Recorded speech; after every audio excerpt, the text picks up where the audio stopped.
তোমরা ইয়ে করো,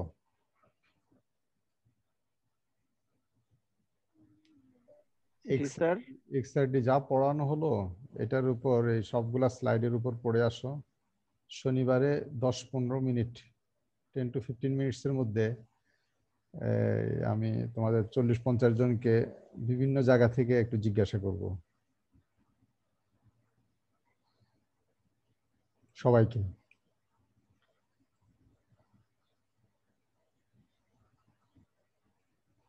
কেননা কালকে হলে একটু তাড়াতাড়ি হয়ে যায়, হয়তো একদিনে তোমরা পারবা না এতগুলা স্লাইড পড়া। শনিবার নেক্সট সানডেতে, যেটা বুঝে এক্সআরডির কত 6টা 7টা 8টা 9টা স্লাইড, 8টা স্লাইড, ওখানে যা পড়ানো হয়েছে শুরু থেকে শেষ পর্যন্ত সবাই দেখে আসবো। আমি যে কোনো জায়গা থেকে যে কেউকে জিজ্ঞাসা করব। স্যার শুধু স্লাইড দেখলেই হবে না, বইয়ের হেল্প লাগবে আমার। মানে তুমি বোঝার জন্য যা লাগে, আমি যা পড়াইছি ও আর কি, যদি তুমি বইয়ের হেল্প নাও অসুবিধা নেই, জি স্যার। যা পড়ানো হয়েছে আর কি।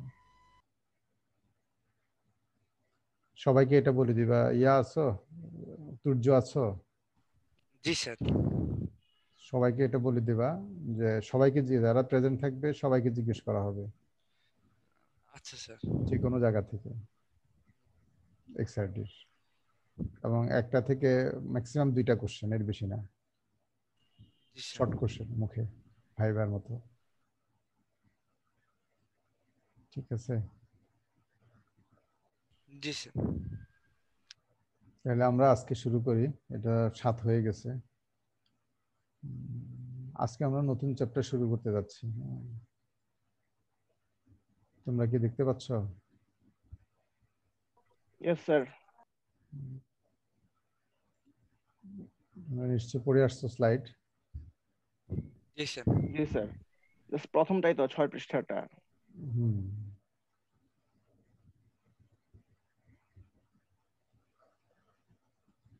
আচ্ছা। এখন যেটা আজকে আমরা নতুন শুরু করবো সেটা ট্রান্সমিশন ইলেকট্রন মাইক্রোস্কোপি। তোমরা হয়তো এর আগে নাম শুনেছ, সবাই শুনছো মনে হয়। ট্রান্সমিশন ইলেকট্রন মাইক্রোস্কোপির নাম শুনছো না? না জি শুনে স্যার। থাকলেও এই কোর্সের শুরুতে শুনে আসছো।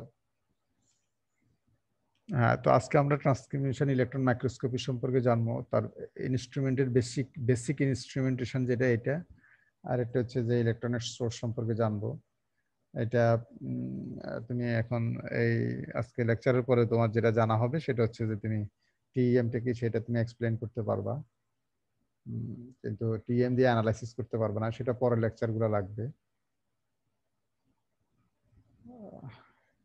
এখন এখান থেকে কেউ দেখে বলবা, আমি বলি আগে যারা বলনি এর মধ্যে রোল 6 আছো নাকি? রোল 6,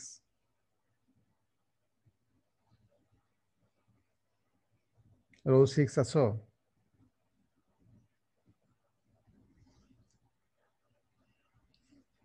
না স্যার, ওর মনে হয় নাই আর কি। তাহলে অ্যাবসেন্ট। জি স্যার। রোল 8 আছে? জি স্যার আছি। হ্যাঁ, তুমি পারবা? পড়ে আসছো তুমি? জি স্যার কিছুটা পড়েছি। বলো। জি স্যার, প্রথমে হচ্ছে আমাদেরকে ট্রান্সমিশন ইলেকট্রন শোনো, একটু থামো। যদি ও তো বলছে, কিন্তু যদি আটকে যায় অন্য কেউ জানা থাকলে সে একটু এক্সপ্লেন করে দিবা। ঠিক আছে, হ্যাঁ বলো।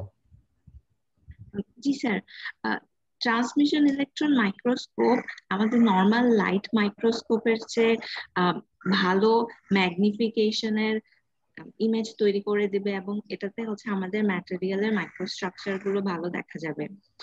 এই ক্ষেত্রে আমাদের নর্মাল লাইট মাইক্রোস্কোপ গুলোতে আমরা হচ্ছে ভিজিবল লাইট ইউজ করে থাকি, আর ইলেকট্রন মাইক্রোস্কোপে আমরা হচ্ছে ইলেকট্রন এর মাধ্যমে যে হচ্ছে ওয়েভ তৈরি হয় সেগুলো হচ্ছে ইউজ করি। এবং এই ক্ষেত্রে হচ্ছে ইলেকট্রন মাইক্রোস্কোপে প্রায় 10,000 গুণ শর্টার ওয়েভ লেংথ ইউজ করা হয়, এবং এক্ষেত্রে resolution of electron microscope reaches the order of 0.1 nanometre.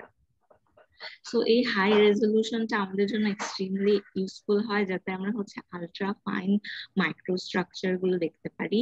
এবং আমাদের কাছে 2 রকমের ইলেকট্রন মাইক্রোস্কোপ মাইক্রোস্কোপ আছে, একটা হচ্ছে টেম যেটা হচ্ছে ট্রান্সমিশন ইলেকট্রন মাইক্রোস্কোপ, আর একটা হচ্ছে সেম যেটা স্ক্যানিং ইলেকট্রন মাইক্রোস্কোপ।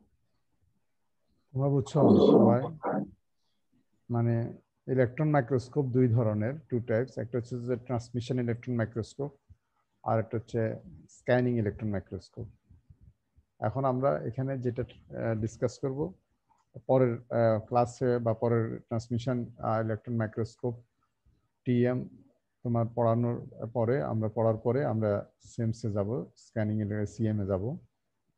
হ্যাঁ, সবাই বুঝছো তো? এটা তাই, এটা তো সিম্পল, যে তোমার 10,000 টাইমস যেহেতু শর্টার ওয়েভলেন্থ হচ্ছে, তুমি হায়ার রেজুলেশনে যেতে পারছো। স্যার এবং এখানে ট্রান্সমিশন আর স্ক্যানিং এর মধ্যে পার্থক্যটা কোথায়? হ্যাঁ, Mainly? আসবে, পরে আসবে, এখন এটা না বলি, কেননা এটা পরে ক্লিয়ার হয়ে যাবে। এখন ট্রান্সমিশনটা একটু ইয়ে করো, ভালোভাবে আয়ত্তে আনো, তখন ওটা ধরতে খুব সুবিধা হবে। ওইটার জন্য স্ক্যানিং এর জন্য আলাদা দুটো ক্লাসই আছে, হ্যাঁ, তখন বলি আর কি। এখন ইনস্ট্রুমেন্টেশনটা কি, এটা কে বলবা? রোল 9 আছো? রোল 9 আছে? না স্যার, রোল 9 কে দেখতে পাচ্ছি না। 9 নাই, 50 আছে নাকি? 50? জি স্যার আছি। তোমার কি খবর? তোমার তো মাঝে মাঝে পাওয়া যায় না তোমাকে। স্যার তুমি পারবা? স্যার পড়া হয় নাই। হুম, রোল 36 আছো? রোল 36? স্যার ওকে দেখাচ্ছে আর কি, মানে লিস্টে আছে আর কি। কেউ রেসপন্স করতেছে না যে, না নেটওয়ার্ক সমস্যা? ওর একটু নেটওয়ার্কের সমস্যা হয় হয়তো।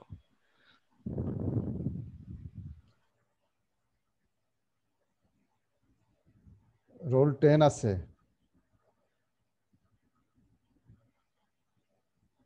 জি স্যার আছি।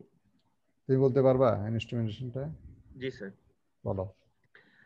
স্যার এই টেমটা হচ্ছে সিমিলার হচ্ছে ট্রান্সমিশন লাইট মাইক্রোস্কোপের কাছাকাছি মোটামুটি। এর কম্পোনেন্ট গুলো হচ্ছে light source, condenser lens, specimen stage, object lens আর হচ্ছে প্রজেক্টর লেন্স। বাট হচ্ছে মেইন ডিফারেন্স হচ্ছে এই এখানে ভিজিবল লাইট রে রিপ্লেস করে হচ্ছে ইলেকট্রন রে, এবং হচ্ছে glass lens for visible light ray আর replaced by the electromagnetic lens for the electron beam. এখানে হচ্ছে ভ্যাকুয়াম এনভায়রনমেন্ট দরকার হয়, কারণ হচ্ছে collision between the high energy electrons and the air molecule significantly absorb electron energy. মানে electron যে energy তৈরি হয় তা হচ্ছে এয়ার মলিকিউল আর হচ্ছে ইলেকট্রনের ভিতরে কলিশনের মাধ্যমে প্রচুর এনার্জি অ্যাবজর্ব করে ফেলে। আর স্যার এই পাশে সেটআপটা দেখানো হয়েছে যে হাই ভ্যাকুয়াম আছে, আবার ইলেকট্রন গান অ্যাক্সেলারেটর আছে, দেন হচ্ছে দুইটা সেট অফ লেন্সেস আছে। ফার্স্ট হচ্ছে ফার্স্ট কন্ডেন্সার লেন্স, সেকেন্ড হচ্ছে second pair of condenser lens, then হচ্ছে স্পেসিমেন অবজেক্ট লেন্সেস, দেন আবার ইন্টারমিডিয়েট লেন্স প্রজেক্টর লেন্স আছে, আর নিচে হচ্ছে ফটোগ্রাফিক ফিল্ম সিডিসি ক্যামেরা। এটা হচ্ছে ডাটা রেগুলেটর হিসেবে কাজ করে। আগের দুই সেট লেন্স হচ্ছে ম্যাগনিফিকেশনে কাজ করে, স্পেসিমেন অবজেক্ট লেন্সটা হচ্ছে স্পেসিমেন ইমেজিং এ কাজ করে, আর ফার্স্ট সেট অফ লেন্স গুলো হচ্ছে ইলুমিনেশনে কাজ করে। তোমরা সবাই কি বুঝছো? Yes sir. হ্যাঁ, এটা খুব ক্লিয়ার। আচ্ছা, এটা লাইট মাইক্রোস্কোপের সাথে সিমিলার বললো কেন? আমরা যে লাইট মাইক্রোস্কোপি এটা দেখলাম, এটা কি এরকম নাকি? আমরা যে লাইট মাইক্রোস্কোপিটা ধরুন মেটালোগ্রাফি ল্যাবে করেছি, ওর তো sir actually reflection light microscopy, ওর তো স্যার ট্রান্সমিশন ছিল না। আমরা 11, 12 বা 9, 10 এ বায়োলজি ল্যাবে যেগুলো করেছি সেগুলো ছিল sir transmission light microscopy. Exactly ওইটাই। আমরা এখানে যেটা হচ্ছে রিফ্লেকশন টাইপ, আর এটা এখানে যেটা কম্পেয়ার করা হয়েছে এটা বায়োলজিক্যাল যে মাইক্রোস্কোপ ওগুলো। হ্যাঁ, তো সিম্পল কথা, এটা এখানে ডিফারেন্স তোমরা আগে মেইন ডিফারেন্স হচ্ছে লাইট মাইক্রোস্কোপে লাইট ইউজ করা হচ্ছে, এখানে ইলেকট্রন করা হচ্ছে একটা। তো ইলেকট্রনকে তোমরা দেখছো, তোমরা লাইটকে যেটা করছো সেটা হচ্ছে যে তোমরা গ্লাস দিয়ে কনভার্ট করছো লেন্স দিয়ে, কিন্তু ইলেকট্রনকে কি লেন্স দিয়ে করা যায় আর গ্লাসের লেন্স দিয়ে করা যাবে? না স্যার, এখানে কেননা গ্লাসে তো হচ্ছে এক্সরে তেমন আটকাবে না বললেই চলে। হ্যাঁ, কিন্তু স্যার তেমন না, একটা মানে কথা, কিছুই আটকাবে না, কিন্তু সেই জন্য এটাকে ইলেকট্রনটা তোমার ইনফ্লুয়েন্স হচ্ছে যে ইলেকট্রোম্যাগনেটিক ওয়েভ দিয়ে। সেই জন্য এখানে এই কন্ডেন্সার লেন্সটা হচ্ছে যে তোমার, হ্যাঁ বলো স্যার এখন কথা হচ্ছে যে ইলেকট্রনকে কি এরকম কোনো সলিড মিডিয়ামের ভেতর দিয়ে কিছুটা কন্ডাক্টিভ কিছুটা ডাইইলেকট্রিক এরকম কোনো মিডিয়ামের ভেতর দিয়ে কি ইলেকট্রন বিমকে পাস করে না, যার ভেতর দিয়ে গেলে এটা লেন্সের মতোই খানিকটা বেঁকে যাবে কিন্তু খুব বেশি অ্যাবজর্ব হবে না, এরকম ম্যাটেরিয়াল কি তৈরি করা সম্ভব না? না এটা জানি না ঠিক আমি, তবে খানিকটা বেঁকে গেলে বা হলে চলবে না, কারণ এটা তো ফাইন টিউন করতে হবে। স্যার লেন্সের ভেতর তো লাইট আলো বেঁকে যায়।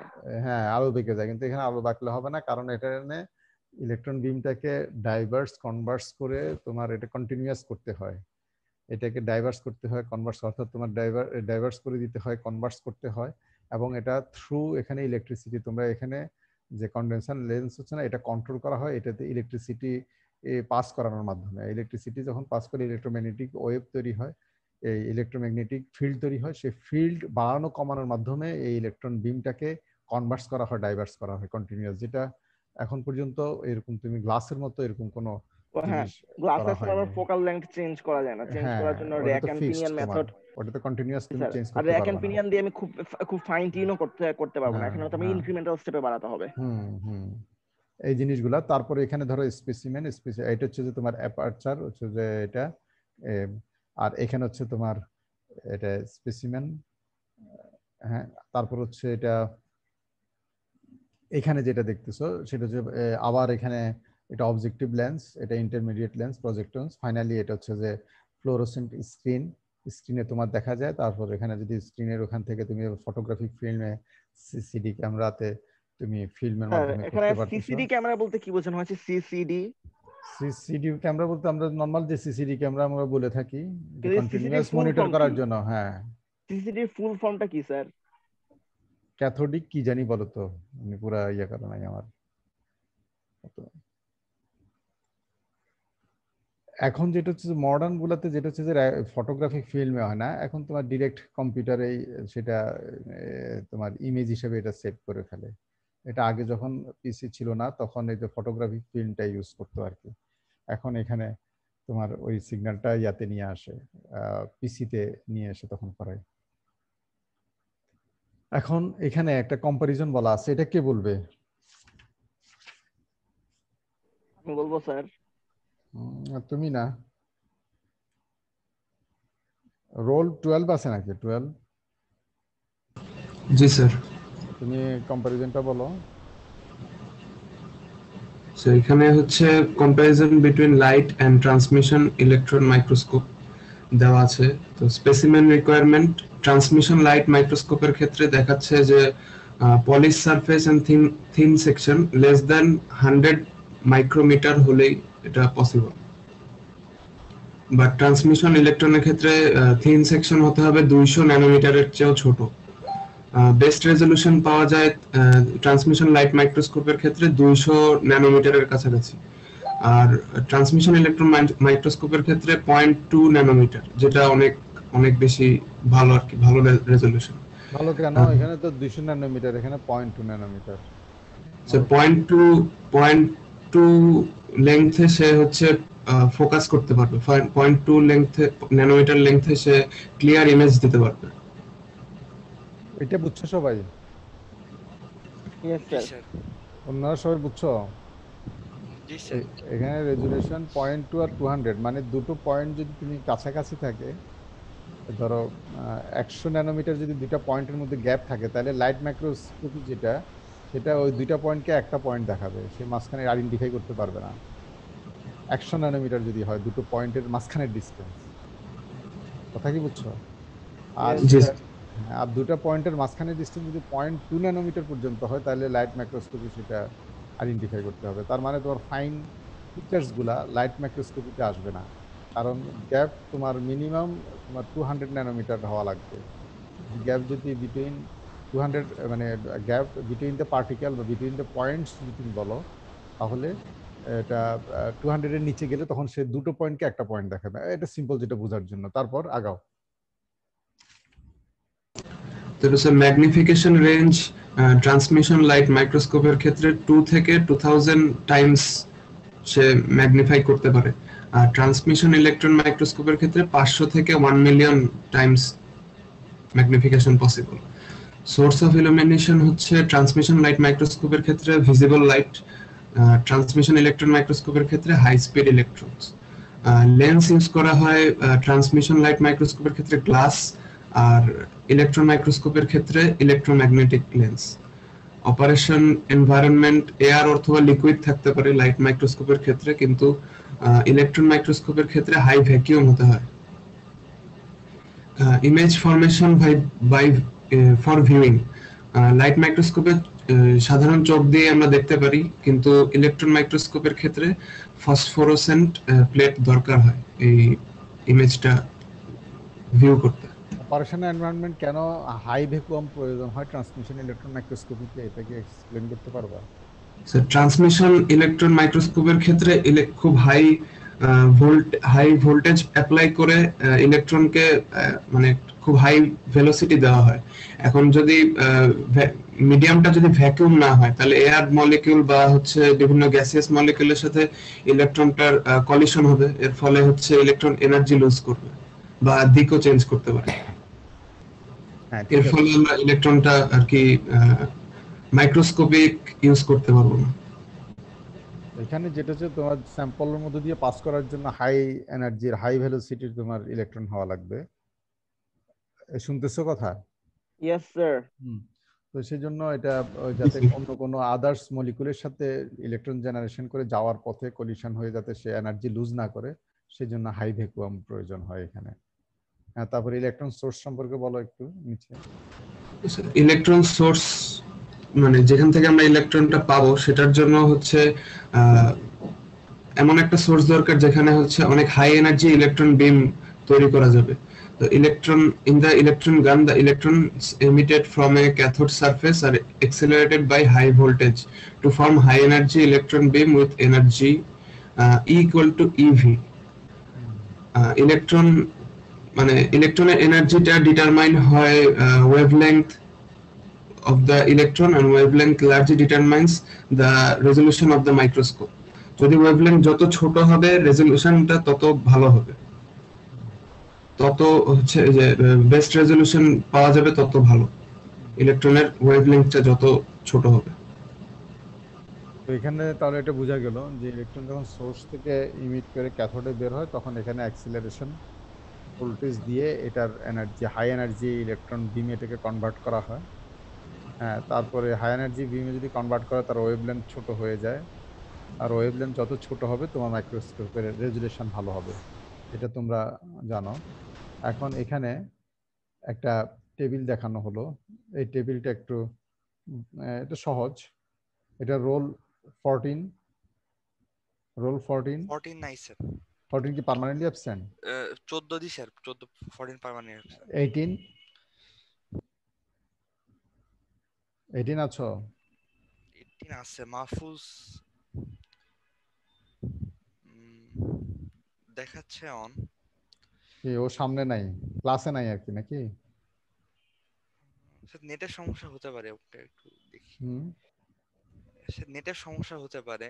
19 আছে? Yes sir. 19? জি স্যার আসছি। তুমি একটু এটা এক্সপ্লেইন করো এই টেবিলটা। আর অ্যাক্সেলারেশন ভোল্টেজ যত বাড়বে ইলেকট্রনের ওয়েভলেন্থ তত হচ্ছে কমতে থাকবে, সো রেজোলিউশন তত বেটার হতে থাকবে। হ্যাঁ, রেজোলিউশন তত বেটার হতে থাকবে। বেটার হতে থাকবে, এটাই, আর কিছুই না। এমনি একটা জিনিস হচ্ছে যে এখানে আমরা এই হাই অ্যাক্সিলারেশন ভোল্টেজ ইউজ করা হয়, not less than 100 kilo volt. হ্যাঁ, 150 200 এইভাবে ইউজ করা হয় এখানে নরমালি টিএমএ যেটা। হ্যাঁ, এখানে যেটা পরবর্তীতে বলা হলো। আর এখানে ইলেকট্রন গানটা কেমন এটা একটু দেখানো হলো, এটা একটু বলো স্যার। এখানে হচ্ছে তিনটা মেইন পার্টস আছে একটা ইলেকট্রন গানের। একটা হচ্ছে ক্যাথোড, যেটা হচ্ছে ইলেকট্রনের সোর্স, আর একটা হচ্ছে ওয়েনেল্ট ইলেকট্রোড, আর একটা হচ্ছে অ্যানোড। তো ক্যাথোড থেকে হচ্ছে এমিটেড হয় ইলেকট্রনটা, দেন হচ্ছে ডান দিকে হচ্ছে মানে হাই ভোল্টেজে হচ্ছে মানে বজায় রাখা হয়, সো খুব ফাস্ট মুভ করে। তো এটা বোঝা গেল তোমাদের। হ্যাঁ, ক্যাথোড ইলেকট্রন মাইক্রোস্কোপ হচ্ছে যে বাংলাদেশে আমার জানা মতো এখনো আসেনি।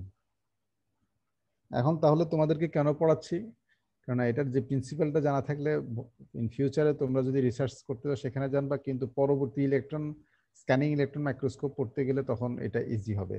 এদের বেসিক ইয়াটা প্রায় সিমিলার, কিছু ডিফারেন্স তো অবশ্যই আছে। তারপর ট্রান্সমিশন ইলেকট্রন মাইক্রোস্কোপি যেমন একটা মেটেরিয়ালের মধ্যে এটা তুমি হাই স্ট্রেংথ একটা অ্যালয় ডেভেলপ করতে চাচ্ছ উইথ অ্যালয়িং, লো অ্যালয় দিয়ে। এখন ওই প্রেসিপিটেটটা ফর্ম করছে কি করছে না, বা কোনো প্রেসিপিটেট ফর্ম করলে সে প্রেসিপিটেটের মরফোলজিটা কেমন হবে, যেটা হচ্ছে তোমার ন্যানোমিটার স্কেলে আছে, এটা তুমি কিভাবে দেখবা? এটা তো কোনো মাইক্রোস্কোপে দেখা যাবে না। হয়তো দেখা গেলেও ইমেজটা দেখা যাবে, কিন্তু এটা প্রেসিপিটেটের ক্রিস্টাল স্ট্রাকচারটা কি, অর্থাৎ তার ফেজটা কি, এটা কিভাবে করবা? তখন এই ট্রান্সমিশন ইলেকট্রন মাইক্রোস্কোপিটা খুবই কাজে দেয়। একটা স্পেসিফিক খুব ন্যানোমিটার স্কেলের একটা পার্টিকেল বলো, একটা প্রেসিপিটেট বলো, তার উপর ফোকাস করে তুমি তাকে আইডেন্টিফাই করতে পারো, তারপরে এটা কোন প্রেসিপিটেট, অর্থাৎ কোন ফেজ, অর্থাৎ এক্স রে রিফ্লেকশনের ওই এই যে তোমার যে মেথড যেটা যেভাবে আইডেন্টিফাই করছো সেভাবে টিএম এর মাধ্যমেও তুমি একটা ফেজ আইডেন্টিফাই করতে পারো, একটা পার্টিকেল আইডেন্টিফাই করতে পারো ছোট। তো এই জন্য যেটা হচ্ছে যে প্রশ্ন ছিল, হ্যাঁ, এই জন্য যেটা বলা হচ্ছে যে টিএম নর্মাল একদম বড় বড় ফেজ যেগুলো আছে সেগুলা অ্যানালাইসিস করার জন্য ইউজ করা হয় না। হ্যাঁ, যেগুলো তুমি অন্য কিছু দিয়ে করতে পারো, যেগুলো খুব ছোট ফেজ, অথবা একটা স্পেসিফিক ফেজ যদি করতে চাও, অনেকগুলো ফেজ আছে, ফেজ ধরো 5-6টা ফেজ আছে, কোনটা কোন ফেজ সেটা আইডেন্টিফাই করতে চাও, তখন ওই এক্স-রে ডিফ্রেকশনের যে টেকনিক আছে, অ্যানালাইসিস টেকনিকটা, এক্স-রে ডিফ্রেকশন অ্যানালাইসিস টেকনিক সেভাবে করা হয়। কিভাবে করা হয় পরের স্লাইডগুলোতে তোমাদেরকে আমি দেখাবো ওটা। হ্যাঁ বলো। স্যার ওয়েনেল ইলেকট্রোডটা কেমন, এটা আর কি কাজ করে এটা? ওয়েনেল ইলেকট্রোডটা দেখো, এখানে একটা ক্যাথোড না, জি স্যার, এটা তো এটা ক্যাথোড, এখানে হচ্ছে অ্যানোড, এটা একটা ইলেকট্রোড। এই দুটো ইলেকট্রোডের মধ্যে এটা নিয়ারেস্ট ইলেকট্রোড। প্রথমে কাজ হচ্ছে যে এখানে ইলেকট্রনটাকে প্রডিউস করা। এখন এই ইলেকট্রোডটা যেটা হচ্ছে যে এখানে এই এই এটা যেটা, এটা আসলে ক্যাথোড না, এটা আরেকটা ইলেকট্রোড।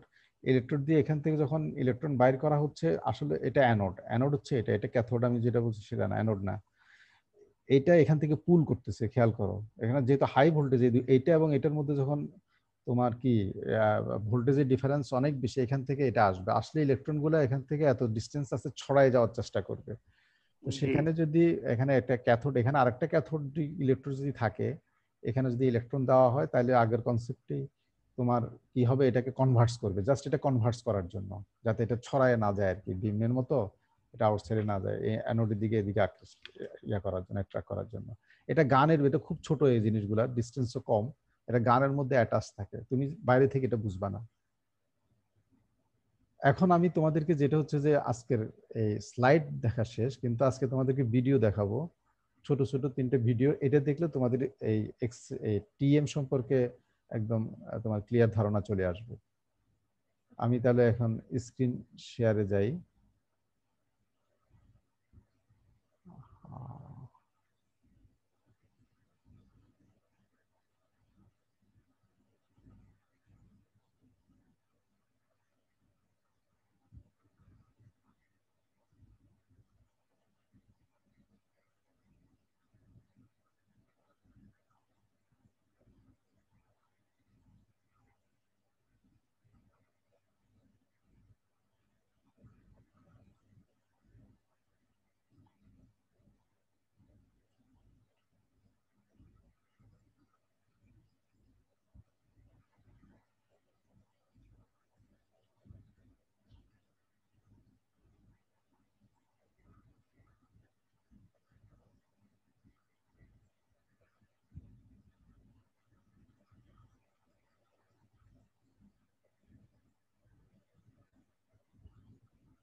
তোমরা দেখতে পাচ্ছ?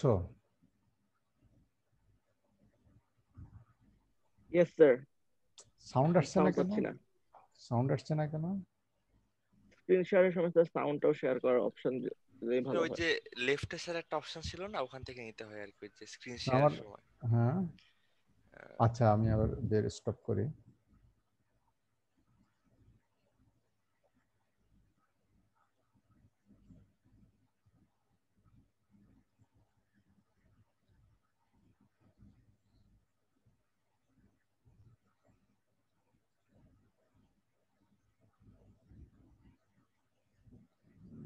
লেফটে তো এটা পাওয়া যাচ্ছে না, এই অপশনটা গতদিন আমরা যেটা পাইছি এখানে তো নাই দেখা যায়।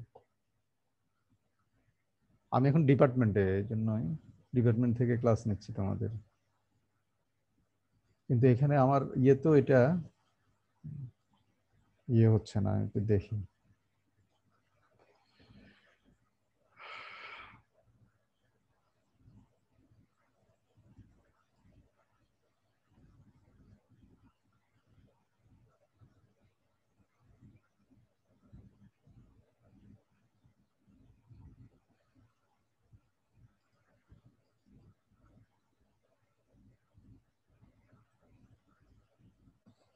হ্যাঁ ওই ইয়ে করো, এই যেটা হচ্ছে আমাদের এটা তোমরা দেখো, কারণ হচ্ছে এটা দেখলাম এটা ইয়াতেই যেটা ডাউনলোড হচ্ছে সেখানে সাউন্ড নেই আর কি। তোমরা এমনি জাস্ট দেখো, এরপর আর দুইটা ভিডিওতে আরো ডিটেল হবে। এটা একটা স্কেমেটিক একটা ছোট্ট একটা ক্লিপস।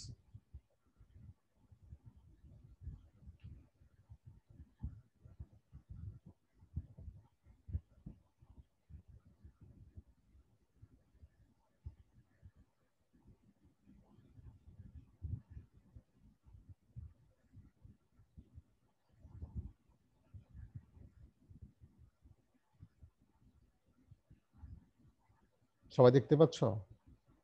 Yes sir.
আমার বাসায় কালকে মনে হয় এটা সাউন্ড ছিল, দেখলাম মনে হলো, কিন্তু এখানে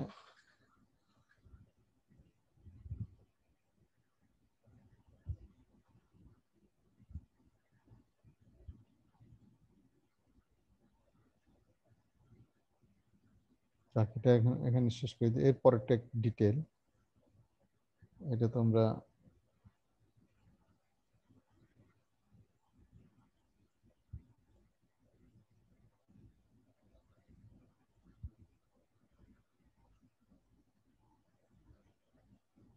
তোমরা কি সাউন্ড শুনতে পাচ্ছ? না স্যার। তোমরা কি এটা অডিও শুনতে পাচ্ছ? না স্যার। শুনতে পাচ্ছ না? না স্যার। এখানে এখানে শোনা যাচ্ছে।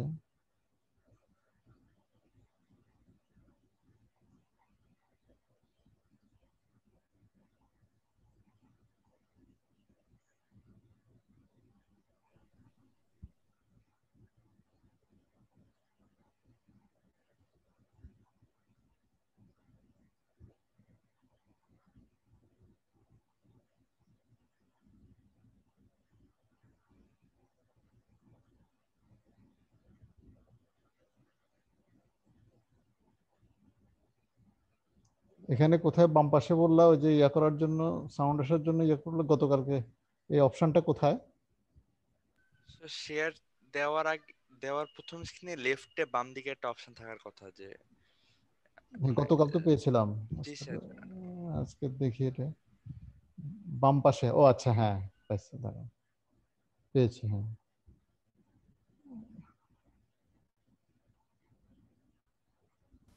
Hi, and welcome to the শোনা transmission যাচ্ছে? electron microscopy জি স্যার lab. শোনা যাচ্ছে।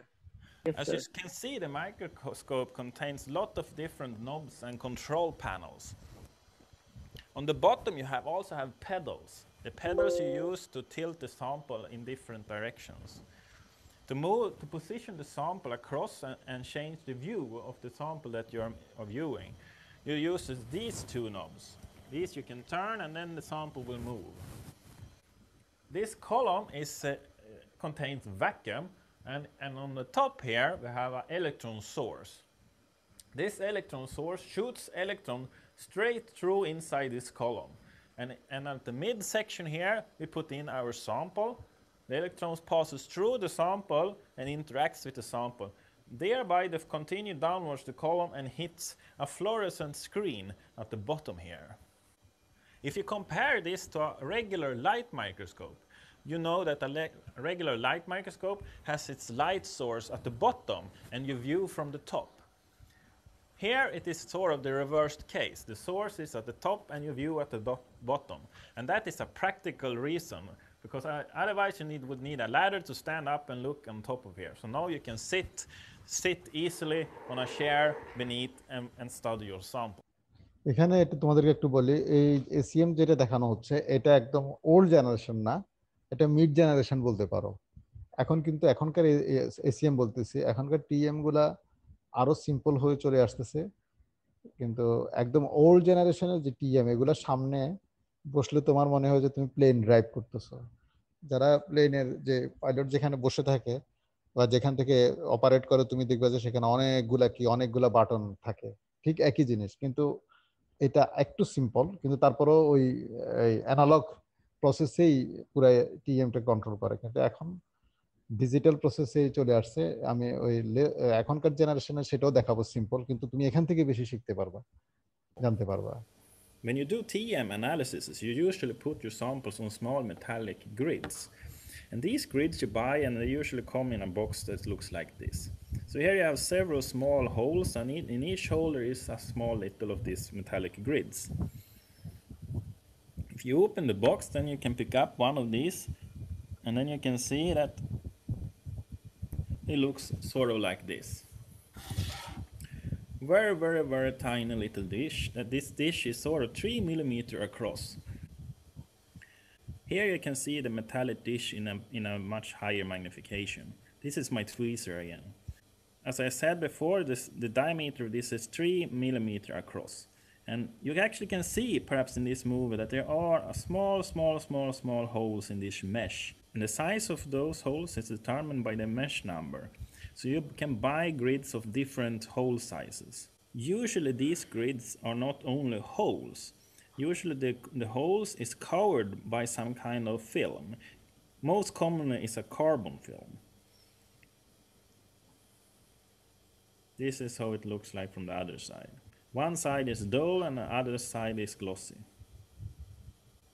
If you have, for example, a solution-based particle that you want to study, nanoparticles of some sort, then the easiest way is to just drop your solution onto this grid.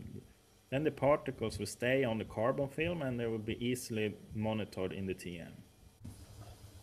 To put the sample inside the TM, you need a sample holder. Here you can see 4 of them. The first one is a very basic sample holder. Here in front is the piece that goes inside the vacuum. You can see the O-ring here that separates the atmospheric pressure from the vacuum. Inside here you can see there's 2 sample slots where you put in your samples. And you just clamp them with this little clamp, and that fixates the sample.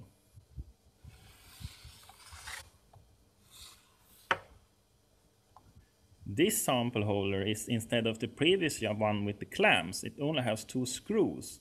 So here you need to have some pre-configured sample that you can screw and attached with these screws. These are usually used for metallic samples that are polished down to the required thinness.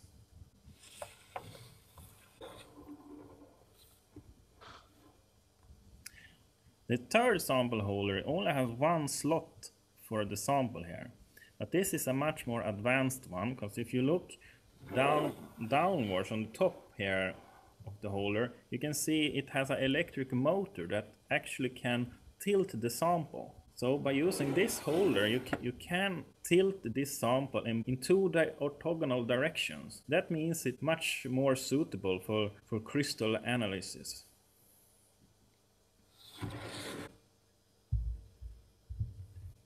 This is the final sample holder that I'm going to show you. This is a much more advanced one. Here you have actually a moving probe in top of here. This probe you can in situ probe and contact the materials. Here you don't use these grids, but the sample is instead glued to a small metallic wire that you see here in front of the holder. So here I have the sample holder. The samples have already been mounted at the top here. We insert this sample holder in the side here at the midsection of the column. The vacuum will start to pump, and this usually takes a few minutes.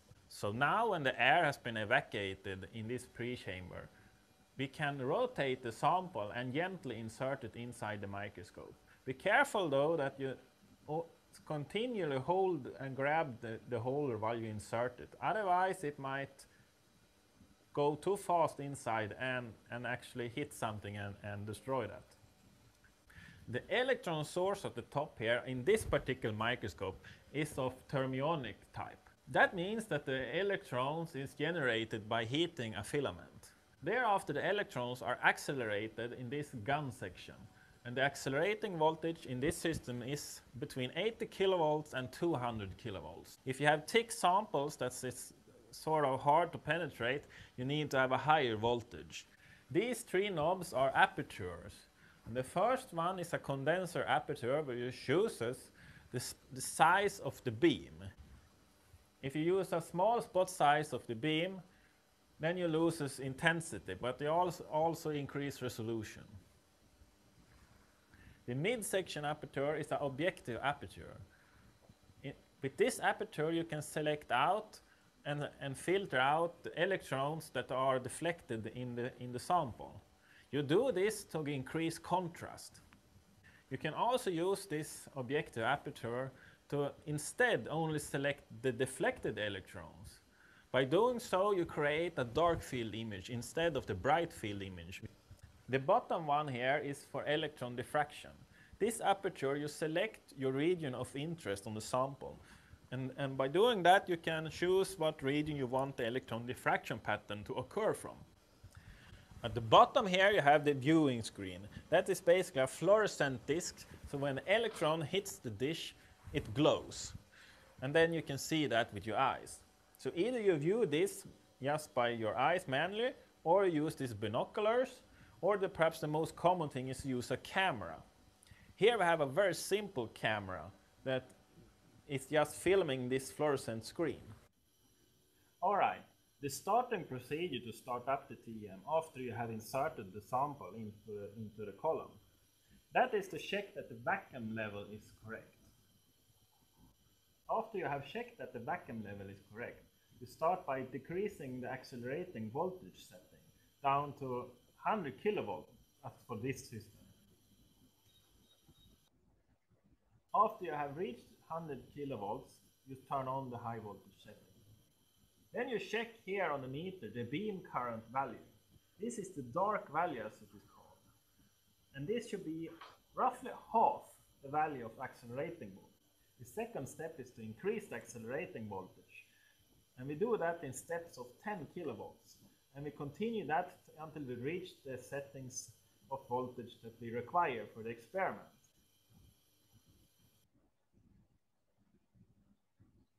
Now I have reached 160 kilovolts. And I can see that the beam current here shows 81, and that's okay. The next thing is to turn on the filament. We do that by turning on the filament knob. And here it is important depending on what kind of source you have for the electron. If it is a basic tungsten filament, then you can turn this knob up all the way with a constant slow motion, half a minute turning. If instead you have a Lab 6 crystal filament unit, then you must heat that much more slowly, several minutes. Otherwise, if you heat up it too fast, the crystal might crack in its soldering against the filament wire. So this is the viewing screen in the microscope. You can also see that there are two screens. One smaller dish atop of the bigger one. The smaller dish is used for the binocular view and the camera view in this setup. For the current demonstration, we turn off the small dish. So now we only have the big dish that exposed to the electron. I shall turn off the light in the room. The green regions you see is the fluorescenting behavior of the fluorescenting screen when it's hit by electrons. You see there are green squares, and if I translate the sample, you see that there are these repeats. So the black bars in the picture are the copper mesh of the TM grid. So the actual sample that we're going to look at is these small tiny black dots that you see inside these squares. So we're going to select a nice square and then we're going to focus on that and magnify it.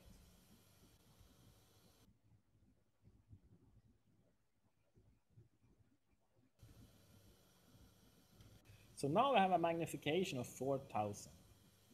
And the small pieces you see in the middle of the screen, that is the molybdenum trioxide crystals. So now I have switched to the camera view, which you will see on the screen now. So the green has now becomes gray. And the black region here is the sample that's being observed. So this is the molybdenum trioxide crystal viewed in the TM camera. What we have here is 4000 in magnification. And you can see with the scale bar on the screen that the width of this is sort of almost 2 micrometers. Now watch what happens when I turn the focusing knob.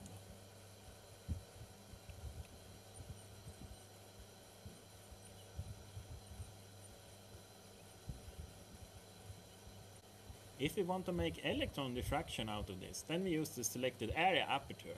And then we select the region of interest.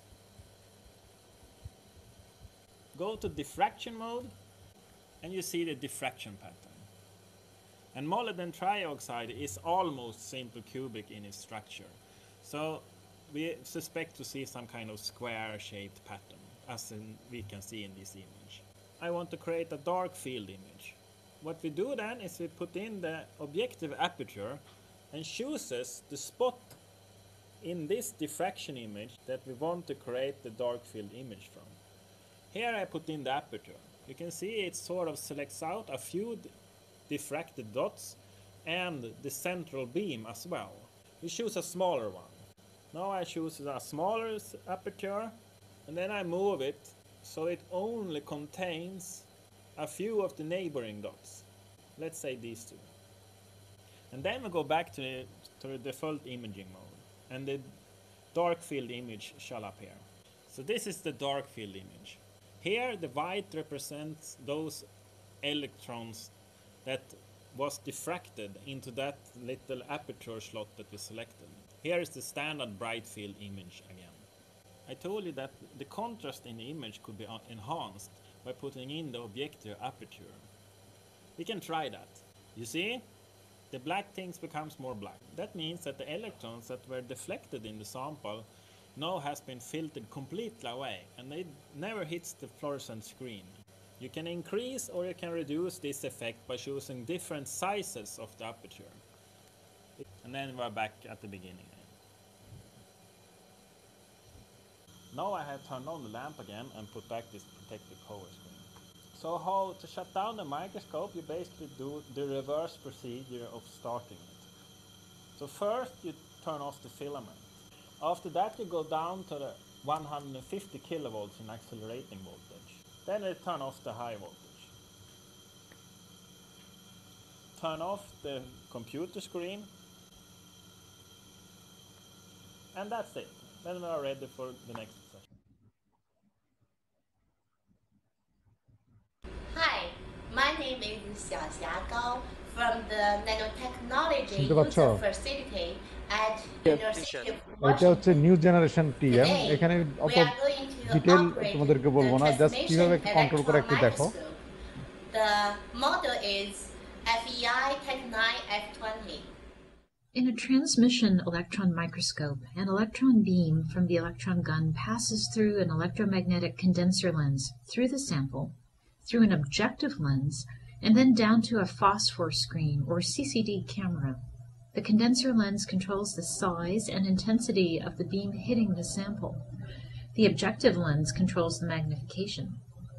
TEM images show internal structures of specimens with magnification up to 1 million times, revealing structures in atomic resolution. The first step is to prepare the sample and mount it in the holder. Remove the cover tube from the single tilt holder. Insert the tool into the hole and gently lift the clamp. Place tissue paper beneath in case the sample falls off. This sample has gold nanoparticles on a copper grid. Place the side with the particles facing down inside the specimen carrier. Gently lower the clamp. Replace the cover tube. Carry the sample with a hand over the end so that the arm can't slide out. Place the copper cold fingers slowly into a dewar of liquid nitrogen. Top off the dewar with additional liquid nitrogen. TEM uses 4 pieces of software, which should be opened in order. Open Tech9 User Interface software, and you will hear a click. On the second monitor, we see the digital micrograph software. The third software is, which is used for recording, scanning TEM and EDS. The last software is the RTEM control. Select Setup, Vacuum, and Turbo On, and hear the vacuum pump sound. Yellow. In the user interface software, the box on the lower left tells the magnification and the microscope mode. Currently, TEM bright field and 175,000 magnification. To the right, the beam energy and spot size are shown. While setting up, the spot size will be 5, and during operation it will be 3. L3. Reflect the left control panel, and the R1 are in the right bottom box. Select Vacuum Overview to show the status of the vacuum system and valves. Now the Turbo On button is yellow, indicating the turbo pump has reached its full function. Place the little pin on the holder in the 5 o'clock position with a twist adjustment. Light goes on, the valves are opened, and the pump evacuates the sample chamber. You must wait for several minutes until the light goes off, or you could crash the vacuum. You must also tell the computer that it is a single tilt holder so that the holder can be controlled with a joystick. When the light goes out and the airlock status changes to column valves, the sample chamber has been evacuated. Now turn the holder counterclockwise and hold it as the vacuum sucks the holder slowly in. Now turn off the turbo pump. After the holder has been inserted, the vacuum in column should read 6, and you can start to button changes from yellow to gray, and the step with the magnification dial on the right control the beam. Decrease the magnification with the magnification dial on the right control panel. At low magnification, you see a bright spot. As you increase the magnification, you can see the copper grid. Use the joystick to move the sample. When you change the magnification, you also have to adjust the intensity to illuminate the whole field of view. Yes, sir. Counterclockwise condenses the beam, and clockwise spreads the beam. Next, we will do alignment. Use the trackball to move the beam to the center. Springs are caused by diffraction. Click the U-centric focus button value. Use the Z button on the right control panel and use the Z buttons again control to condense the beam and then spread the beam. Notice that the beam expands to center the beam. One dial moves it in the X and the other dial moves it in the Y direction. Remains on center. Multifunction knobs, MF, on either, after you are finished, adjust multifunction X and Y until the two beams, multifunction X and center the beam with the trackball position is minimized and the edge appears simply to go in gun.